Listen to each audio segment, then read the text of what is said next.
নমস্কার দর্শক বন্ধুরা, ইমেজ বেঙ্গল হেলথ কেয়ার অনুষ্ঠানে আপনাদের সকলকে স্বাগত। মেনোপজ এই শব্দটা মধ্যে অনেকগুলো থেমে যাওয়া লুকিয়ে আছে।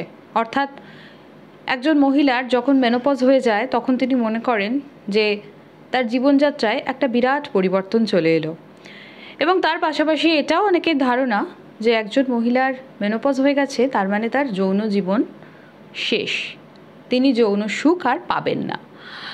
কিন্তু আজকের দিনে মানুষের গড় আয়ু আগের থেকে অনেকটা বেড়ে গেছে চিকিৎসা বিজ্ঞানের কল্যাণে। তাই 50-এর পর, অর্থাৎ যদি ধরে নিই যে 50 বছরে কারোর মেনোপজ হচ্ছে বা 55 বছর বয়সে কারোর মেনোপজ হচ্ছে, তাহলে তারপর বাকি যে জীবনটা তিনি কি পুরোপুরি তার সেক্স লাইফ থেকে পুরোপুরি বঞ্চিত থাকবেন? এটা কি সঠিক ধারণা, নাকি তার একটা সুস্থ স্বাভাবিক যৌন জীবনও হতে পারে? এই বিষয়টা আমাদের অত্যন্ত গুরুত্বপূর্ণ মনে হয়েছে, তাই এই বিষয়টা নিয়ে আলোচনা করতে আমরা এসে উপস্থিত হয়েছি sex medicine expert and reproductive medicine expert IVF specialist doctor Sujoy দাশগুপ্তর কাছে।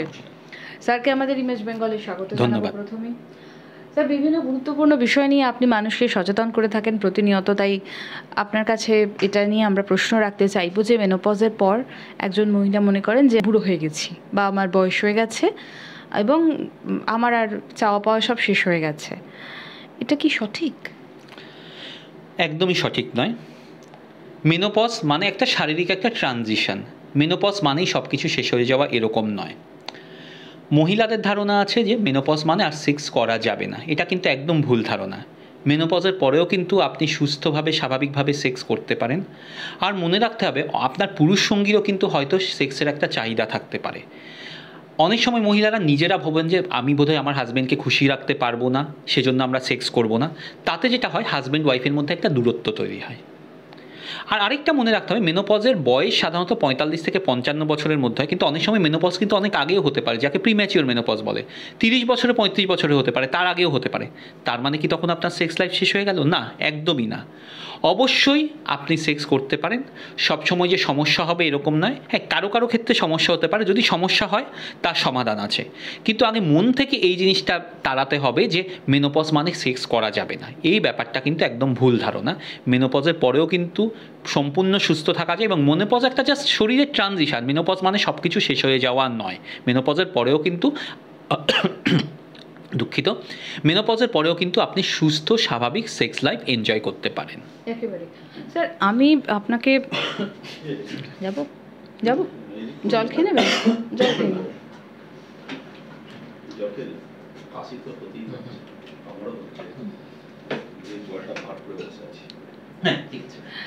স্যার, আমরা জানি যে মেনোপজের পর আমাদের শরীরে হরমোনাল বিভিন্ন রকমের পরিবর্তন আসতে থাকে। সেই পরিপ্রেক্ষিতে এই যে যৌন মিলনের ক্ষেত্রে কি কি ধরনের সমস্যা আসতে পারে বা কি আসে, আপনারা কি দেখেন?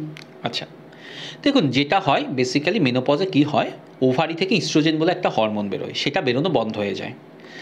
ইস্ট্রোজেন মহিলা বিভিন্ন শরীরের বিভিন্ন জায়গায় কাজ করে, হার্টে, লিভারে, ব্রেনে, কিডনিতে, হাড়ে, সব জায়গায়। সেরকম জননাঙ্গেও কাজ করে। ইস্ট্রোজেন না থাকার ফলে যেটা হয়, প্রথমে যেটা হয় তার সেক্সুয়াল যে লিবিডো অর্থাৎ যে ইচ্ছা সেটা কমে যায়, যে কারণে তারা সেক্স অ্যাভয়েড করতে চান। 2 নম্বর, ইস্ট্রোজেন কম থাকার ফলে যেটা হয় আমরা বলি ইউরোজেনিটাল অ্যাট্রফি, অর্থাৎ ভেজাইনা এবং আশেপাশের যে জায়গাগুলো সেই জায়গাগুলো শুকিয়ে যায়, অর্থাৎ সেই জায়গায় কোষগুলো কমে যায় সংখ্যায়। তার ফলে যেটা হয় একটা ড্রাইনেস তৈরি হয়। সেক্স করতে গেলে অনেক সময় কারো ব্যথা লাগে, অনেক সময় কারো ব্লিডিং হতে পারে, লুব্রিকেশন কমে যায়, যে কারণে তাদের মহিলাদের একটা ভয় তৈরি হয়। অর্থাৎ তাদের প্রথমত ইচ্ছে করে না, যে একটু ইচ্ছে করলো তখন যদি তারা করতে যান তখন ড্রাইনেস তৈরি হয়, সে কারণে অনেক সময় সেক্স করতে গেলে সমস্যা হয়। আর ন্যাচারালি তার কারণে কারো ব্যথা লাগতে পারে। এবার এটা বলে ন্যাচারাল মেনোপজের জন্য। এছাড়া কারো মহিলা, কোনো মহিলা যেটা হয় সার্জিক্যাল মেনোপজ, হিস্টেরেক্টমি, অর্থাৎ ইউটেরাস বাদ দেওয়া হয়েছে, তারপরে মেনোপজ হয়ে গেছে। তার ফলে কখনো হয় যে ভেজাইনার যে ওপরের জায়গা যেখানে ইউটেরাস লেগেছিল সেই জায়গাটা কখনো সেই জায়গাটা সরু হয়ে যায়, তার ফলেও কিন্তু অনেক সময় তাদের একটু ব্যথা হতে পারে। এছাড়া কোনো মহিলা যেটা হয় রেডিয়েশন ইনডিউস মেনোপজ, ধরুন তার কোনো ক্যান্সার ছিল, রেডিয়েশন পেয়েছেন, সে কারণে ভেজাইনা একদম ছোট হয়ে গেছে ভেজাইনার সাইজ এবং কোষগুলো শুকিয়ে গেছে, তার কারণে কিছু ড্রাইনেস হতে পারে। অর্থাৎ মূলত মেনোপজের কারণে যেটা হয় শরীরে, একটা হচ্ছে ইচ্ছেটা কমে যাওয়া, 2 নম্বর হচ্ছে ড্রাইনেস হওয়া, 3 নম্বর হচ্ছে ব্যথা পাওয়া। এই কারণে অনেক মহিলার সেক্স করতে গেলে, মেনোপজের পরে সেক্স করতে গেলে অসুবিধা হয় বা তারা ভয় পান। একেবারে স্যার, এই যে সমস্যাগুলোর কথা আপনি বললেন, এগুলো আপনারা মোকাবিলা করেন কীভাবে? আচ্ছা, প্রথম কথা যেটা তার দরকার সেটা হচ্ছে তাকে বুঝতে হবে যে মেনোপজ মানেই সেক্স লাইফ শেষ হয়ে যাওয়া নয়। আগে আপনাকে নিজেকে রেডি হতে হবে সেক্সের জন্য। আপনি যদি নিজেকে রেডি করতে না পারেন তাহলে কিন্তু হাজবেন্ড জোর করলেও কিন্তু আপনি করতে পারবেন না। অর্থাৎ নিজেকে মানসিকভাবে রেডি করতে হবে। 2 নম্বর যেটা, সেটা হচ্ছে যে বেশিরভাগ ক্ষেত্রে হরমোন থেরাপি নেওয়া যায়। হ্যাঁ, হরমোন থেরাপি নেওয়ার আগে আমাদের কিছু টেস্ট করে দেখে নিতে হয় হরমোন থেরাপি দেওয়া যাবে কি না। কিন্তু মনে রাখতে হবে হরমোন থেরাপি বেশিরভাগ ক্ষেত্রেই সেফ। হরমোন থেরাপি ওরালি দেওয়া যায়, কিন্তু ওরালি যদি কাজ না করে বা ওরালি যদি দেওয়া নাও যায়, তাহলে যেটা লোকাল হরমোন থেরাপি, যেমন ভেজাইনাল হরমোন থেরাপি দেওয়া যায়। ভেজাইনাল কিছু ট্যাবলেট আছে, ভেজাইনাল কিছু জেল আছে, তার মাধ্যমে হরমোন থেরাপি দেওয়া যায়। এই হরমোন থেরাপি দেওয়ার ফলে আপনার শরীরে ইস্ট্রোজেন হরমোন বাড়লো, তার ফলে আপনার সেক্সের ইচ্ছেটা বাড়লো, লুব্রিকেশন হলো অর্থাৎ ড্রাইনেসটা কম হলো এবং সেক্স করার সময় ব্যথাটা কম হলো এবং ভেজাইনার সাইজটা বড় হলো, যার ফলে সেক্স করতে যে সমস্যা হয় সেগুলো কম হয়। এবং এই হরমোন থেরাপি কিন্তু অনেক সময় অপারেশনের পরেও দেওয়া যায়, এমনকি রেডিয়েশন ইনডিউস মেনোপজ হলে তারপরেও দেওয়া যায়। এছাড়া যদি কেউ হরমোন থেরাপি নিতে না চান অথবা কাউকে ধরুন হরমোন থেরাপি দেওয়া যাচ্ছে না, তখন বিভিন্ন ধরনের লুব্রিকেন্ট ইউজ করা যায়। বিভিন্ন ধরনের লুব্রিকেন্ট ইউজ করার ফলে কিন্তু আপনার কিন্তু যে জায়গাটা অর্থাৎ ভেজাইনার মধ্যে একটা সিক্রিশন তৈরি হলো এবং তার ফলে কিন্তু ব্যথা আসাটা কিন্তু কমে যায়। এছাড়া আমরা যেটা বলি, অনেক সময় যেটা হয়, হয়তো আগে আপনি একটা পার্টিকুলার পজিশানে সেক্স করতেন, মেনোপজের পরে হয়তো দেখা যাচ্ছে সেই পজিশানে করতে অসুবিধা হচ্ছে। কেন? অনেক সময় ধরুন অস্টিওআর্থ্রাইটিস বা হচ্ছে অস্টিওপোরোসিস অর্থাৎ হাত দুর্বল হয়ে যায়, এই কারণে শরীরে বিভিন্ন জায়গায় হাড়ে ব্যথা হচ্ছে। সে কারণে হয়তো আগে যে পজিশানে করতেন সেই পজিশানটা হয়তো আপনি এখন করতে পারছেন না। তখন আমরা বলি অন্য পজিশান দেখুন। অনেক সময় অন্য পজিশানেও দেখা যেতে পারে যে আপনি সেক্স কমফোর্টেবলি করতে পারছেন।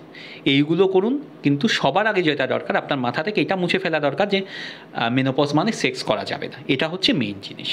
একেবারে স্যার, আরেকটা বিষয় যেটা আমি আপনাকে প্রশ্ন করতে চাইবো যে এই যে সেক্স লাইফ, আমাদের দেশে বরাবর সেক্স লাইফ ভীষণভাবে উপেক্ষিত। কারণ বিভিন্ন কারণে, বিভিন্ন পারিপার্শ্বিক কারণে, সামাজিক কারণে এটা সেক্সটাকে অনেকেই মনে করে থাকেন যে শুধুমাত্র সন্তান উৎপাদনের জন্য সেক্সের দরকার বা সেক্স লাইফের প্রয়োজন। কিন্তু এই যে সেক্স লাইফের অনেকগুলো ভালো দিক আছে, শুধুমাত্র দম্পতির মধ্যে সুন্দর সম্পর্ক নয়, তার পাশাপাশি বিভিন্ন শারীরবৃত্তীয় ভালো দিক আছে। যদি আপনি সেই দিকগুলো একটু বলেন। দেখুন, একটা সেক্স লাইফের একটা সবথেকে ইম্পর্টেন্ট জিনিস হচ্ছে রেগুলার সেক্সে, সেটা হচ্ছে একটা মেন্টাল ওয়েলবিং, মানসিকভাবে ভালো থাকা দরকার।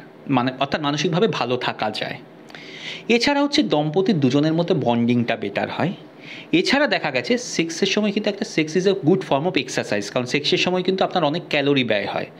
তার ফলে কিন্তু আপনার যেসব কারণে আপনি ক্যালোরি লুজ করতে চাইছেন, অর্থাৎ তার ফলে যেটা হবে যে আপনার বিভিন্ন মেটাবলিক ডিসঅর্ডার, যেমন হার্টের সমস্যা, ডায়াবেটিস, কোলেস্টেরল বেশি থাকা, এই সমস্যাগুলো কম হবে। ওভারঅল আপনার কিন্তু শরীরের লংজিভিটি, অর্থাৎ আপনার অনেক দিন বেঁচে থাকার সম্ভাবনা, এগুলো কিন্তু বাড়বে। অর্থাৎ সেক্সের কিন্তু শুধুমাত্র সেক্স মানে শুধু বাচ্চা হওয়া নয়, সেক্সের কারণে মানসিক এবং শারীরিক দুটোভাবেই কিন্তু স্বামী স্ত্রী দুজনেই কিন্তু উপকৃত হবেন। একেবারে। তো আপনি তো একটা কথা ভীষণ ইম্পর্টেন্ট বলেছেন যে মানসিকভাবে প্রস্তুত হওয়া। এই মানসিকভাবে প্রস্তুত হওয়ার পাশাপাশি হেলদি লাইফস্টাইল, খাওয়া দাওয়া মেনোপজের পর, এবং কোনো এক্সট্রা কোনো ভিটামিন নেওয়া, এগুলো কি সম্ভব? অবশ্যই নিতে পারেন, বিশেষ করে ক্যালসিয়াম তো নেওয়া দরকার হাড়ের জন্য। আর তাছাড়া হচ্ছে যেটা বলবো আমরা সবসময়, যে হেলদি লাইফস্টাইল, ডায়েট করা, ওজন যেন না বাড়ে, ফাস্টফুড জাঙ্ক ফুড অ্যাভয়েড করা, স্মোকিং অ্যালকোহল বন্ধ করা, ফলমূল শাকসবজি বেশি করে নেওয়া এবং কিছু এক্সারসাইজ করা, সারাক্ষণ বসে না থাকা, এইগুলো হচ্ছে খুব ইম্পর্টেন্ট জিনিস। এবং এগুলোও কিন্তু মেনোপজের পরে আপনার ওভারঅল হেলথ ভালো রাখতে সাহায্য করতে পারে। এছাড়া আপনার সেক্সুয়াল হেলথকেও কিন্তু সুন্দর রাখতে সাহায্য করতে পারে। অনেক ধন্যবাদ স্যার। আশা করি দর্শক বন্ধুরা যারা এই অনুষ্ঠান দেখছেন, এই বিষয়টি যেটি নিয়ে আমরা আজকে আলোচনা করলাম, এটি অনেকের যে ভ্রান্ত ধারণা রয়েছে সেটা যেরকম দূর করে দিতে সক্ষম হবে।